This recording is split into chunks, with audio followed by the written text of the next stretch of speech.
اعوذ باللہ من الشیطان الرجیم بسم اللہ الرحمن الرحیم وَإِنَّ اور بے شک لکم تمہارے لیے فی الانعام چوپایوں میں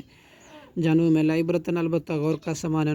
نسقیکم ہم پلاتے ہیں تمہیں مما اس میں سے جو فی بطونی ہی ان کے پیٹوں میں ہے من بین فرثن یعنی کوبر کے درمیان سے ودمن اور خون کے درمیان سے لبنن خالصہ دودھ خالص سائغن حلق سے آسانی سے گزرنے والا للشاربین پینے والوں کے لیے ومن ثمراتی اور کچھ پھلوں میں سے نخیلا کھجوروں کے والعناب اور انگوروں کے پھل تتخذون تم بناتے ہو منہ اس سے سکرا نشہ اور شراب ورزقا اور رزق حسنا اچھا ان فی ذالک بلا شبہ اس میں البتہ نشانی ہے لقوم ان لوگوں کے لیے یعقلون جو عقل رکھتے ہیں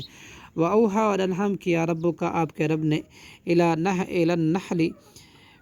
شہد کی مکھی کی طرف انتخذی یہ کہ تو بنا من الجبال پہاڑوں میں بیوتن گھر من الشجر اور درختوں میں ومما اور ان میں جو یارشون لوگ بلند چھتریاں بناتے ہیں ثم کل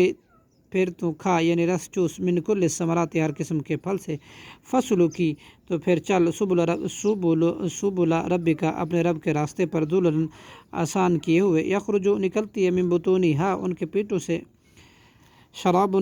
پینے کی چیز شہد مختلف ہے الوانہ اس کے رنگ فیہ اس میں شفا عظیم ہے للناس لوگوں کے لیے ان بے شک فی ذالک اس میں لآیۃ البتہ عظیم نشانی ہے لقوم یتفکرون ان لوگوں کے لیے جو غور و فکر کرتے ہیں واللہ اور اللہ خلقکم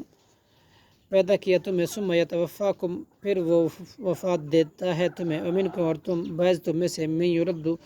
وہ ہیں جو لٹا جاتے الی ارذل العمر نہایت ناکارہ عمر کی طرف زیادہ عمر کی طرف لکی لا یعلم تاکہ نہ وہ جانے بعد علم جان لینے کے شیئن کچھ بھی ان اللہ بے شک اللہ علیم خوب جاننے والا ہے قدیر اور نہایت قدرت رکھنے والا ہے صدق اللہ العظیم